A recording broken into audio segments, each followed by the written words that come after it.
आजमगढ़ में ग्राम सभा करेनुहा थाना कंधरापुल निवासी निरंजन प्रसाद उम्र लगभग 35 वर्ष की एक दर्दनाक हादसे में मौत हो गई। शाम करीब 6 बजे एक ट्रक की चपेट में आने से उनकी जान चली गई। हैरानी की बात तो ये रही कि 3 दिन तक मृतक की पहचान नहीं हो पाई, जिसके बाद परिवार को सूचना मिली। निरंजन प्रसाद अपने 5 बच्चों, 4 बेटियां और एक बेटा ऋषिराज उम्र लगभग 10 वर्ष के पालन पोषण के लिए मजदूरी करते थे। हादसे के वक्त वे किसी काम से शहर आए थे, तभी सड़क निर्माण स्थल पर नो एंट्री जोन में घुसे ट्रक से कुचलकर दर्दनाक मौत हो गई। ग्राम प्रधान सुबोध राम ने गंभीर आरोप लगाते हुए कहा कि ये घटना पीडब्ल्यूडी ठेकेदार और यातायात पुलिस की लापरवाही का नतीजा है। उन्होंने सवाल उठाया कि नो एंट्री जोन में ट्रक कैसे घुसा। साथ ही बताया कि निर्माण कार्य स्थल पर न तो कोई सुरक्षा कर्मचारी तैनात था, न ही कोई चेतावनी चिन्ह जिससे हादसे से बचाव हो सकता। आज 5 दिन बीतने के बावजूद न पीडब्ल्यूडी विभाग, न ठेकेदार और न ही कोई जिम्मेदार अधिकारी पीड़ित परिवार से मिलने पहुंचा। मृतक की पत्नी का रो रो कर बुरा हाल है। उन्होंने सरकार से उचित मुआवजा और बच्चों के भविष्य के लिए सहायता की मांग की है। जब इन आरोपों पर पीडब्ल्यूडी अधिकारियों से संपर्क किया गया तो किसी का फोन नहीं उठा, जिससे विभाग की संवेदनहीनता और सवालों के घेरे में आ गई है। नमस्कार, आप देख रहे हैं जय देश न्यूज। मैं हूं आपके साथ जितेंद्र मौर्य। मित्रों, यहाँ कुछ कहने का समय नहीं है। बहुत ही दुखद घड़ी है। एक परिवार से इकलौता कमाता चिराग जो है बुझ गया है। मैं आजमगढ़ के करेनुआ गांव थाना कंधरापुर में पहुंचा हूं और घटना आपको बता दूं कि 8 तारीख शाम लगभग 6 बजे की है। यह गांव से निरंजन प्रसाद उम्र लगभग 35-40 के लगभग है, अपनी जीविका के लिए या कुछ सामान के लिए शहर की तरफ जा रहे थे और नरौली से लेकर के भंवरनाथ तक चौड़ीकरण मार्ग हो रहा है, 4 लेन बन रहा है। सरकार विकास करे, अच्छी बात है, लेकिन एक विकास में जो उन्होंने सावधानी बरतना चाहिए, बिल्कुल सावधानी नहीं बरती गई है। अगर थोड़ा सा भी पीडब्ल्यूडी विभाग, ठेकेदार और यातायात पुलिस थोड़ी सी भी अगर तीनों अपनी कर्तव्य ड्यूटी का पालन करते तो शायद आज निरंजन प्रसाद जिंदा रहते। जो रोड बन रहा है हमने देखा है, न कहीं वहां कोई बैरिकेटिंग लगाया गया है, न कोई लाल फित्ती लगाई गई है कि राहगीरों को कैसे रोका जाए। और मैं आपको बता दूं कि वहां जो है वो नो एंट्री जोन में आता है। 8 बजे के बाद ही भारी वाहन अंदर जा सकते हैं, लेकिन 6 बजे की घटना है। कहीं न कहीं पुलिस प्रशासन, जिला प्रशासन पर भी सवाल खड़ा होता है। अगर ये तीनों मुस्तैदी से अपने कर्तव्यों का पालन कर रहे होते तो आज ये निरंजन प्रसाद जिंदा होते। मैं उसी गांव में आया हूं, कैमरामैन को दिखाऊंगा। और रही बातें कि एक गरीब का परिवार, आप देखिए आज तक इस खबर को प्रमुखता से ना किसी बड़े चैनल ने, ना किसी बड़े अखबार ने दिखाया है। अगर यही कोई बड़े आदमी की खबर रहती तो आज पूरा जिला हाईलाइट हो जाता, पूरा प्रदेश जान जाता, देश जान जाता। लेकिन आज झुग्गी झोपड़ी में रहने वाले, कहावत बुजुर्गों की सही है कि आज भी गरीबों का कोई सूद लेने वाला नहीं है। मित्रों, मैं कैमरामैन से इशारा करूंगा, देखिए कि झुग्गी झोपड़ी में रहने वाले आज 5 दिन बीत चुका है, न कोई जनप्रतिनिधि। सरकार भी दावे करती है कि हम गरीबों के साथ हैं, हम फलाना के साथ हैं। आज इन परिवार का चिराग बुझ गया है, लेकिन कोई भी जनप्रतिनिधि, ना ठेकेदार आया, ना। आइए मैं बात करने का प्रयास करता हूं इन ग्रामीण लोगों से, क्या कुछ कहते हैं इस घटना के बारे में। भैया, क्या नाम है आपका? संजय। इनकी मृत्यु का कारण क्या मानते हैं? कैसे मृत्यु हुई इनकी? ट्रक की चपेट में आने से मौत हुई है। तो अब किसको जिम्मेदार मानते हैं इसमें? गाड़ी वाला ही जिम्मेदार है, और कौन जिम्मेदार है? मौत हुई है तो गाड़ी वाला ही जिम्मेदार होगा ना। आइए कुछ और लोगों से मैं बातचीत करता हूँ। क्या नाम है आपका? अमरनाथ। जो घटना हुई है इसमें किसको जिम्मेदार मानते हैं आप? इसमें हम पीडब्ल्यूडी को मानते हैं और गाड़ी चालक को मानते हैं। आइए कुछ और लोगों से अब जो घटना घटित हुई है इसके बारे में आप कुछ कहना चाहते हैं? क्या वही गाड़ी वाले को दोष है और क्या, जब बैक कर रहा था। क्या नाम पड़ेगा आपका? जी नंदूराम। ये ग्राम सभा आपकी क्या लगती है? गांव कौन लगेला? करनुआ है। करहनुआ। करनुआ। थाना कौन सा लगता है? इंदिरापुर, और जिला कौन सा लगता है आपका? आजमगढ़। आपके बेटे की मौत हुई है, जी कैसे मौत हुई? ट्रक चाप दिया, मौत हो गई साहब। कई बेटे हैं आपके?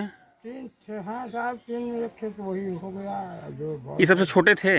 हाँ छोटे थे। अच्छा, तो ये कहाँ जा रहे थे, जानकारी है कुछ आपको? ये तकिया पर जा रहे थे अपने रोजी रोटी में एक दुकान पर हम्म। कमाए खाते। हम्म। यही सब बच्चों के जिला खिला रहे हो। कई बच्चे हैं इनके? इनके 5 बच्चे हैं, जिनमें में एक बच्चा है, 4 बच्चे हैं। छोटा वाला बच्चा ये है? छोटा वाला ये वाला और बड़ी वाली बच्ची कौन आपकी है? बड़ी वाली ये है।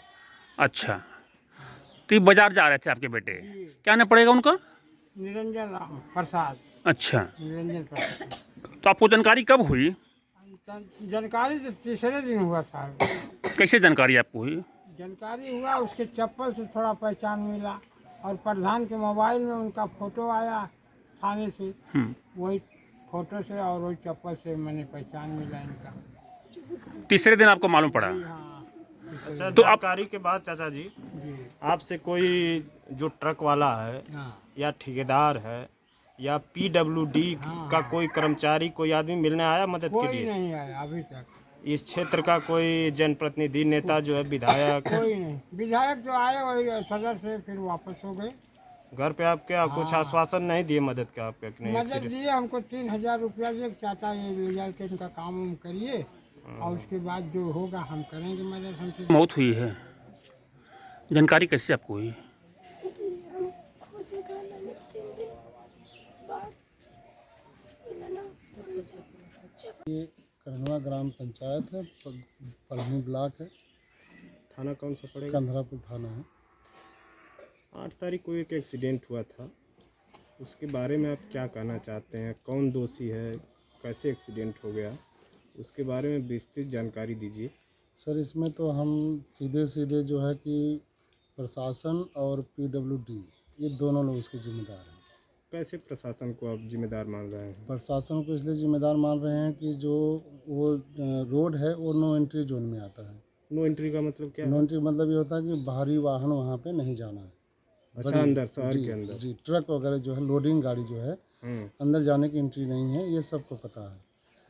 इसके बाद भी ये घटना तकरीबन 6-6:15 बजे की बात की है और नो एंट्री का नियम का पालन होता है कि सुबह 9 बजे से लेकर रात को 9 बजे तक नो एंट्री होता है। उसके बाद अच्छा, एंट्री अंदर चलेगा। ट्रक नहीं जाएगा? नहीं जाएगा। अब उसमें प्रशासन की एक गलती है। दूसरी बात, उसमें पीडब्ल्यूडी के जो ठेकेदार हैं, जो कंस्ट्रक्शन का नियम होता है, जैसे कि कोई रोड या कोई भी चौड़ीकरण हो रहा है तो उसमें वो लोग बैरिगेटिंग करते हैं। इसमें ना कोई इंडिकेटर लगा था। हम लोगों का भी बराबर आना जाना है, आए दिन दुर्घटना का वहाँ स्थिति बनी रहती है। ना उन्होंने वहाँ पे बैरिगेटिंग बनाया है। वहाँ पे एक फ्लैगमैन होता है, जैसे झंडी दिखाने वाला, गाड़ी पास करने के लिए। उसके पास लाल हरी 2 झंडी होती है, उसकी भी उनके पास व्यवस्था नहीं है। तो इसलिए इसके हिसाब से पीडब्ल्यूडी भी पूरा जिम्मेदार है और प्रशासन भी जिम्मेदार है। आप कह रहे हैं अगर नो एंट्री जोन का पालन किया गया होता तो एक्सीडेंट नहीं होता? जी बिल्कुल नहीं होता सर, ये स्थिति नहीं क्योंकि बनती। भारी वाहन अंदर जाते नहीं? जी नहीं जाते। क्योंकि एक्सीडेंट ये ट्रक से हुआ है। जी जी तो अगर ट्रक अंदर नहीं जाता तो एक्सीडेंट बिल्कुल नहीं सही। होता।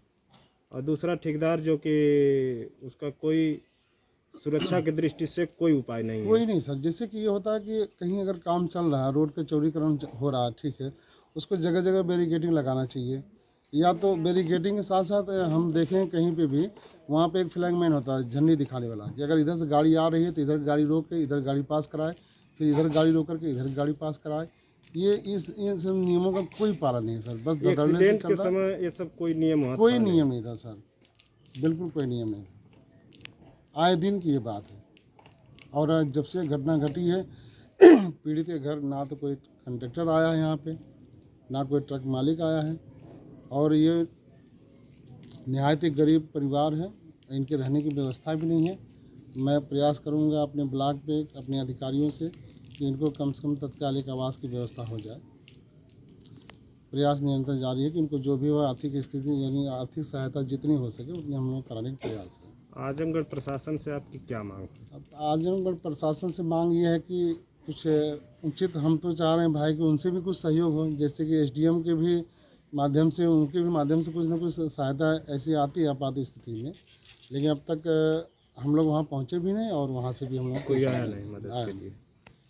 और जो एक्सीडेंट है सर, इसकी सूचना पूरी प्रशासन को, पूरे जिले में, लेकिन आज तक कोई कार्रवाई कोई नहीं कार्रवाई सर, कोई नहीं आया। 8 तारीख की घटना है, आज 12 तारीख हो गई, जी 4 दिन हो गया। तो 4 दिन में 13 तारीख है, 5 दिन हो गया। तो 5 दिन में क्या आजमगढ़ जिले से यहाँ के सांसद, दो सांसद लोग हैं, दोनों सपा के हैं, विधानसभा 10 है, 10 लोग सपा के हैं, जी तो कोई विधायक आपके घर पे, प्रधान जी आपके गांव पे आया वो सूद लेने के लिए? नहीं, जैसे कि हम लोग जब पोस्टमार्टम करा रहे थे उसमें इस क्षेत्र के विधायक माननीय दुर्गा प्रसाद यादव जी हैं, उनको सूचना मिली तो वहाँ पे पीएम हाउस आए थे।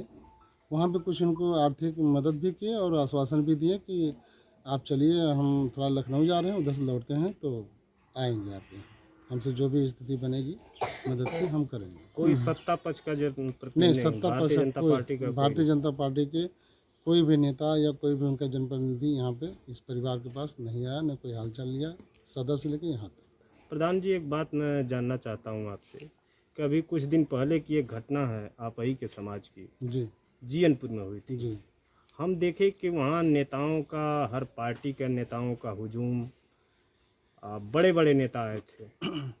आखिरकार क्या मामला है कि 5 दिन बीत गया है, यहाँ कोई आप इस परिवार के सूद लेने वाला नहीं है? देखिए सर, हम लोग थोड़ा ग्रामीण क्षेत्र से आते हैं और वो नगर क्षेत्र में आते हैं, और वो मामला रोड का था इसलिए ज़्यादा हाईलाइट हो गया। ये गरीब हैं लोग, इनकी बात कोई हाईलाइट किया नहीं, न कोई यहाँ पे आया ही इन लोगों का, मतलब हमसे जितना बन पड़ा